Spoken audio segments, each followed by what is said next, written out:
Meus irmãos, vamos caminhar mais uma vez nas nossas quartas-feiras em que nós temos acompanhado o mês da música aqui na Ibara, mês da música que domingo passado se encerrou com os anos 80 e 90, então você que ainda não viu, você que não foi lá cultuar, adorar com os louvores dos anos 80 e 90, vai lá e vocês vão ver que eles são muito melhores, agora eu vou defender meu grupo, muito melhores do que os atuais, cristocêntricos, louvores teocêntricos, louvores que apontam para a santidade do nosso Senhor, para a eternidade e poder do nosso Deus, louvores que dialogam com a palavra de Deus de forma extraordinária. Bendito seja Deus pelos louvores dos anos 80 e 90, gosto demais. E nós temos caminhado com o nosso tema, identidade do adorador, e como os irmãos sabem, nós temos conversado sobre isso e seguindo nos Salmos. E quanto aprendizado a gente tem nos Salmos, meus irmãos. Na verdade, os 150 Salmos, eles são uma coleção de argumentos, uma coleção de falas, uma coleção de poesias, uma coleção que expõe todo o íntimo de um verdadeiro adorador, expõe um retrato daquilo que está interno no adorador. Os 150 salmos mostram vários tipos, várias formas, vários momentos em que o adorador, ele se apresenta a Deus. Então imagina só, imagina você um salmista, e você vou escrever, gostei disso que eu criei, vou escrever um salmo, gostei dessa forma que eu pensei, eu vou botar isso no papel. Só que você pensou isso depois de assistir um jornal dessa noite. Você pensou isso logo após o noticiário. Ou então, você presenciou isso depois de olhar no seu contra-cheque ou no seu documento bancário, e você consegue, no extrato bancário, e você consegue perceber que ali há um desfalque de um desconto indevido, coisa que você não permitiu. Ou depois de ter voltado de uma fila de um hospital onde você precisou de um tratamento para você ou de algum parente, não é que você não conseguiu tratamento tarde, você sequer conseguiu ser atendido, porque aquele hospital estava por mais que tivessem pessoas às vezes muito bem preparadas, essas pessoas não tinham como te tratar, não tinha como fazer você ser atendido. Ou então, se você foi buscar o seu filho na escola, a escola caindo aos pedaços, precisou liberar o seu filho ou sua filha mais cedo, porque não tem água, ou a água estava com esgoto, ou o esgoto escorreu pelo pátio da escola, não tem nada. Ou ainda, quando você se dá conta das facilidades que os três poderes da República Federativa do Brasil dão a si mesmo, e as dificuldades que eles implantam na sua vida, e você, como pagador de imposto, você é chamado de contribuinte, mas você é obrigado a pagar algo que é imposto para sustentar os três poderes da República. Ou se você percebesse e você se sentisse parasitado por esses três poderes, que faz com que a nossa vida tenha quase metade de um ano pagando imposto, para que a outra metade você não consiga sobreviver direito. Aí você vai e escreve um salmo. Aí você, com isso tudo que você verificou, você escreve a Deus algo. Mas você percebe uma guerra civil declarada entre duas facções criminosas, com balas tracejantes cortando os ares, acertando o inocente. Ou então você se assusta, porque você não sabe se você vai ser roubado por dois caras numa moto ou por algum engravatado em Brasília. Como escrever um salmo a partir dessa realidade? Como escrever uma exaltação a Deus disso? Como diz o ditado, o nosso coração fica peludo com isso. Ficamos com o coração peludo. E por conta disso eu vou te convidar a ler um salmo na palavra de Deus. Abra, por favor, a sua Bíblia no Salmo 137. Salmo 137.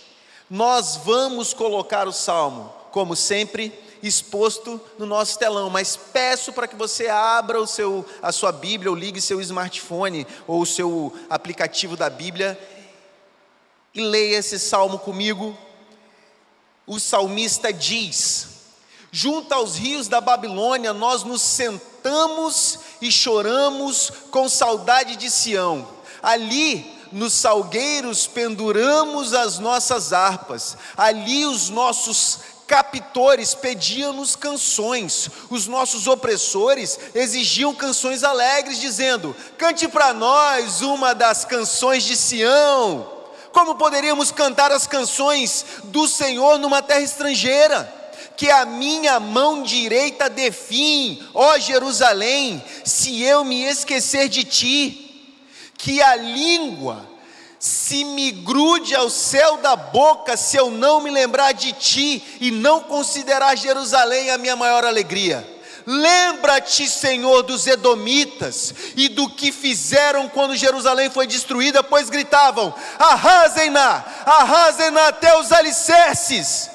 Ó cidade da Babilônia, destinada à destruição, feliz aquele que lhe retribuiu o mal que você nos fez. Feliz aquele que pegar seus filhos e o despedaçar contra a rocha.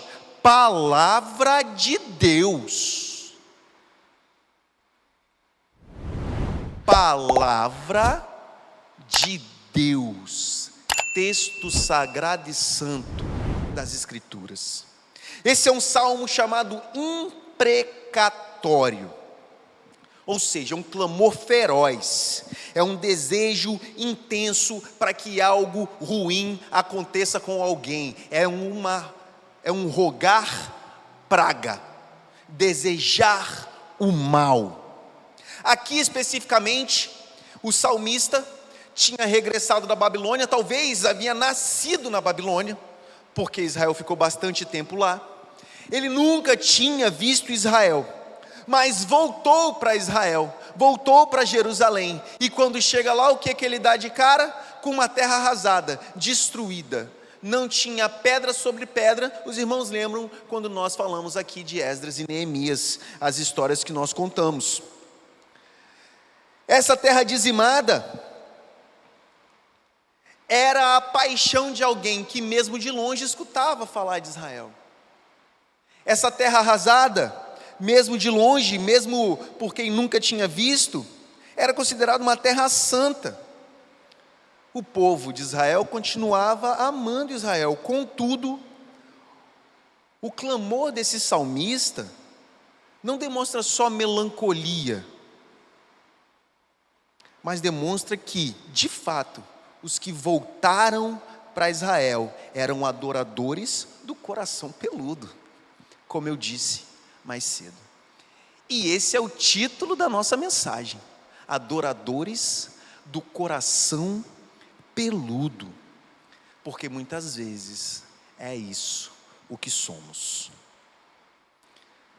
Como orar um texto assim? Como meditar num texto assim? A gente tem muito aprendizado nesse texto. O primeiro deles é que há momentos em que o adorador não consegue louvar. Os irmãos acompanharam comigo os versos 1, 2 e 3, quando o salmista diz que, por chacota, o povo da Babilônia dizia: canta pra gente, canta pra gente. Tem momentos, meus irmãos, que a gente não está num lugar onde a gente quer adorar o Senhor. A gente não está no lugar onde a gente quer louvar a Deus. Por mais que nós sejamos adoradores, muitas vezes nós estamos em algum lugar, em alguma situação que ela é tão ruim, tão ruim, que a gente sequer consegue orar. Existem momentos na nossa vida de tamanha dificuldade, que a gente não consegue levantar a voz aos céus e clamar ao Senhor. Existem ambientes em que nós estamos, e esses ambientes às vezes são tão terríveis, que nós nos negamos a cantar um louvor, nós nos negamos a falar com Deus. E pode ser que você esteja num ambiente exatamente assim, que você perdeu até a força para falar com Deus. Pode ser que você esteja num ambiente assim, onde você não tem mais vontade de cantar uma canção.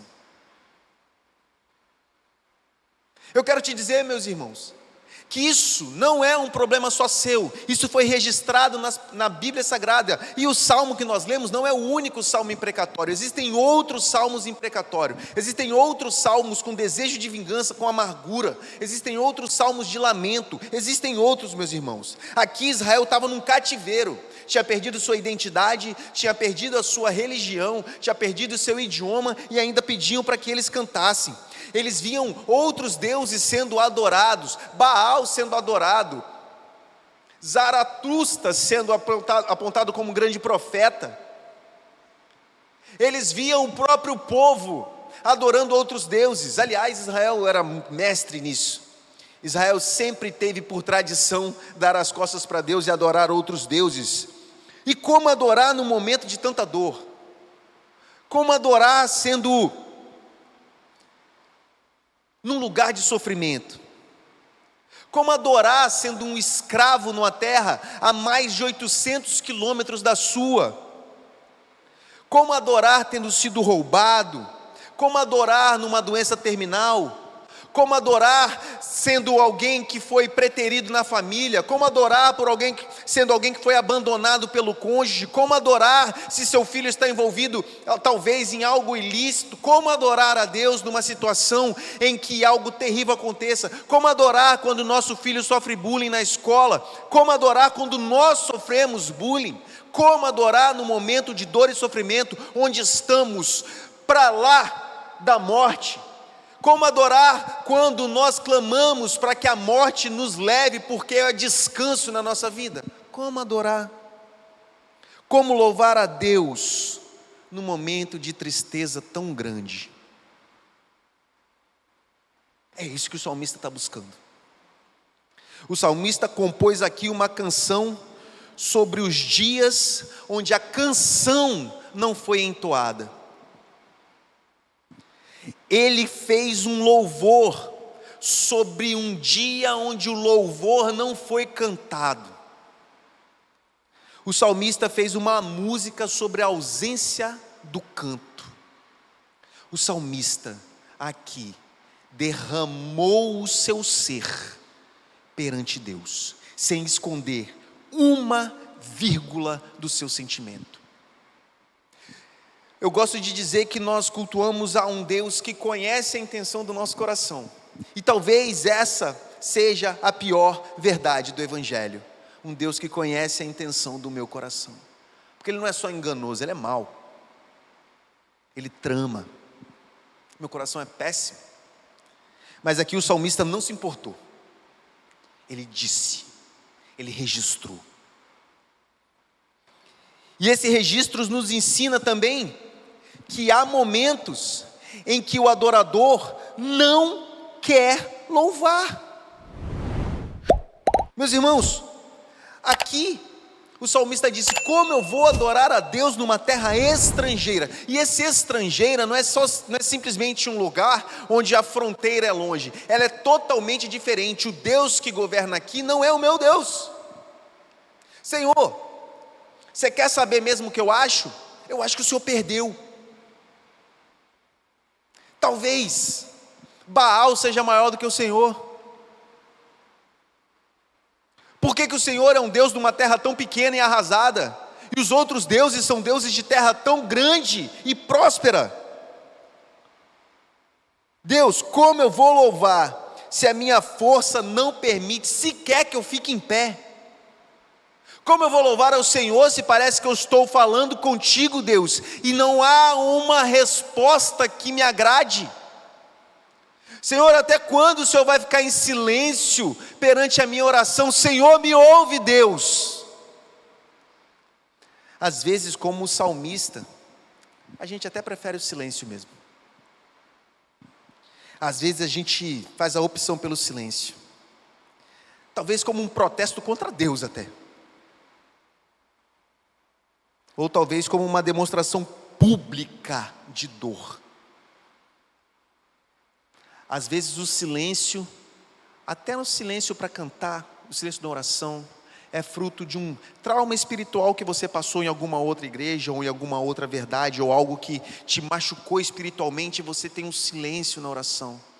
Talvez é uma dificuldade de adorar porque você, por algum momento, em alguma situação da sua vida, você foi podado na sua adoração, porque a adoração, se ela não for A, B, C, D, você não pode adorar. Isso não é adoração. Isso você está em pecado porque é assim, assim, assado, ou porque um dia você estava de bermuda, ou porque, minha irmã, um dia você estava de calça jeans, ou porque alguém algum dia tocou uma guitarra no púlpito, mas algum dia, em algum momento, alguém da Babilônia chegou para você e disse que você não pode adorar a Deus de forma livre e espontânea. Adore como eu vou te ensinar a adorar.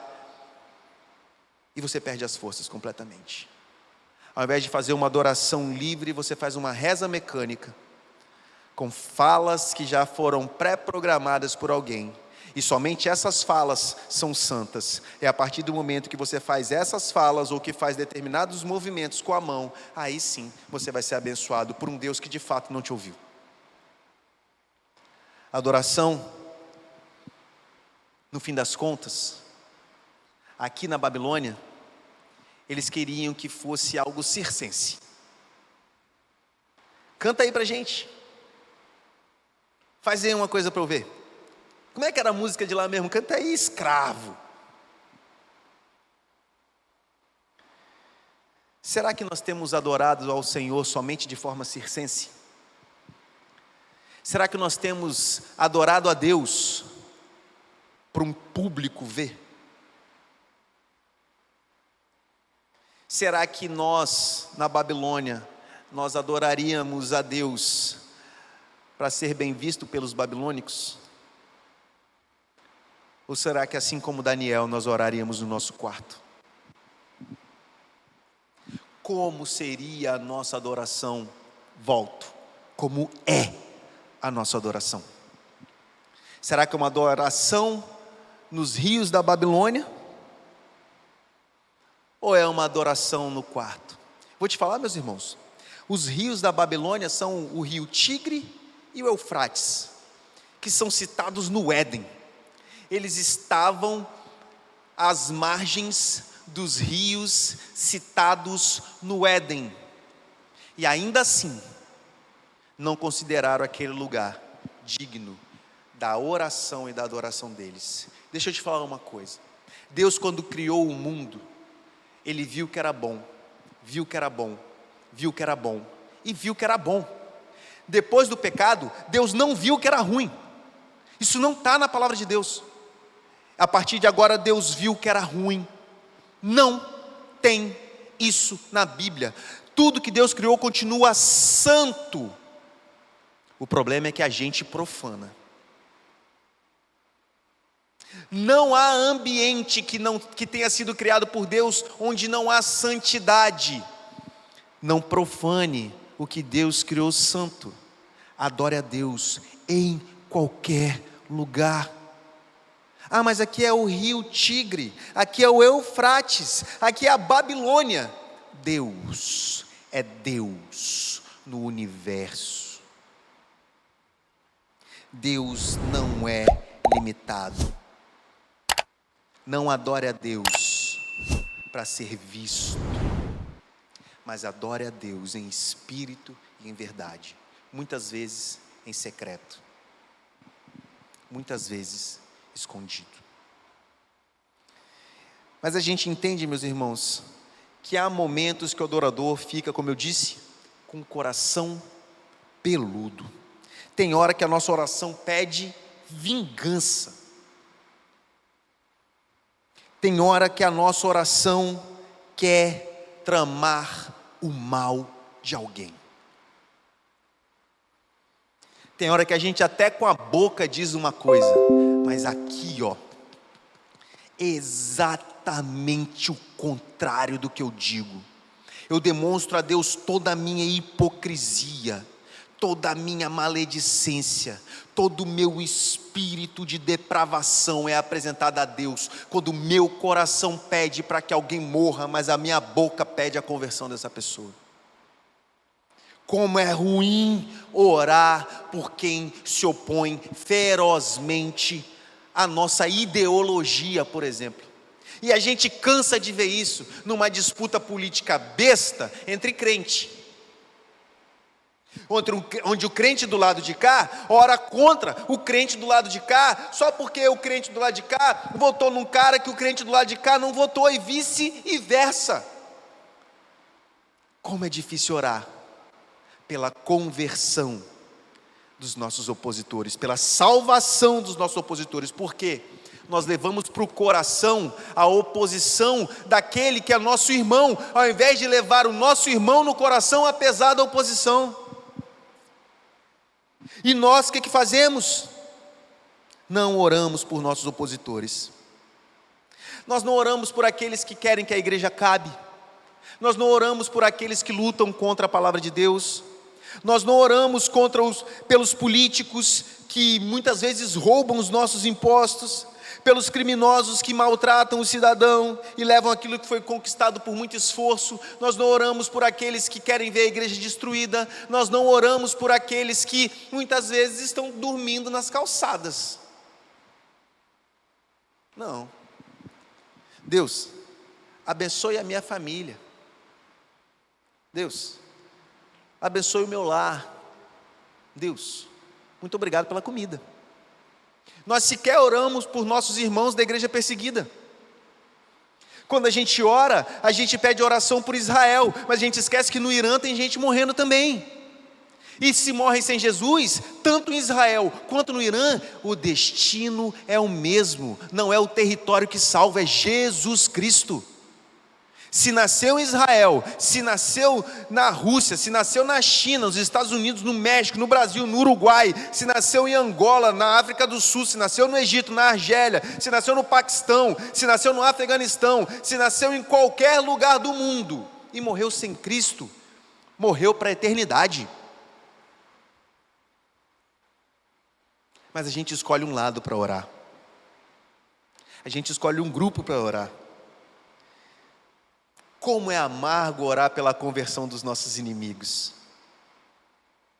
Como é amargo orar para que aquela pessoa que nós em muitos momentos não falamos, mas odiamos, para que essa pessoa se converta. É muito difícil, porque o nosso coração é mau.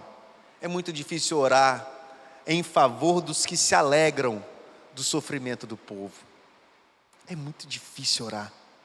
Tem hora que nosso coração fica peludo mesmo, fica odioso, a gente deseja o inferno na vida do outro e a ira divina completa sobre aqueles que nós declaramos ser nossos inimigos. Tem vez que é assim. E sabe o que mais? Há momentos em que o adorador quer vingança. Vingança.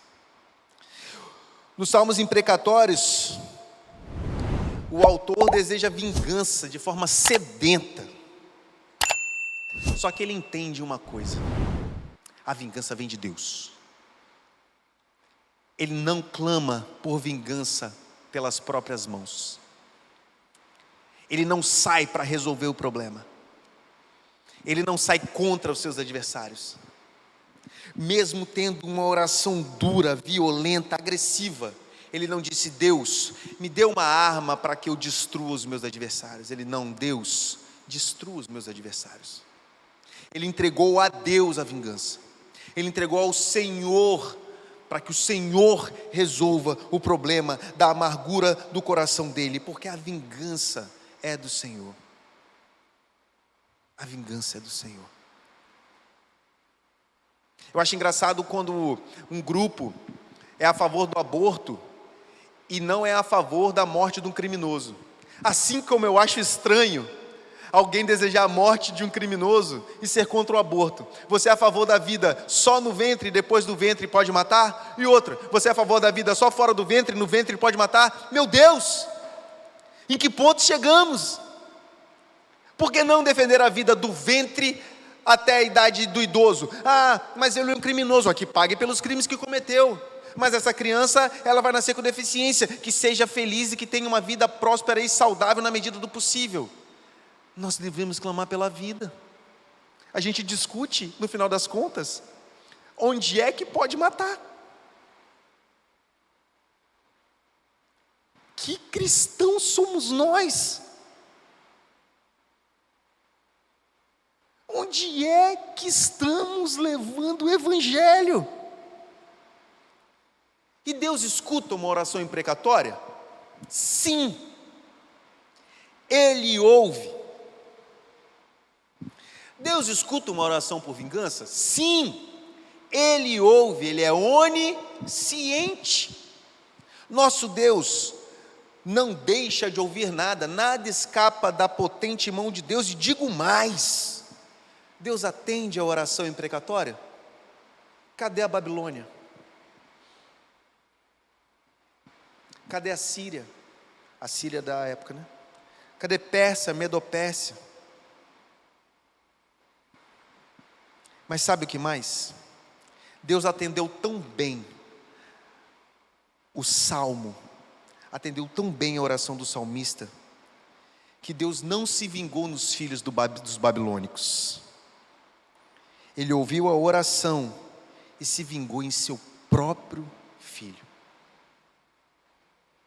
Ao invés de jogar os filhos dos babilônicos contra a rocha, a própria rocha foi atirada contra a rocha.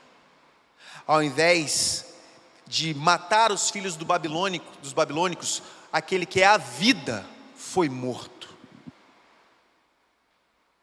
Ao invés da destruição total, da vingança, Deus, sua ira foi derramada sobre o Filho dele, e Jesus Cristo de Nazaré pagou pelos pecados dos babilônicos e pelo meu.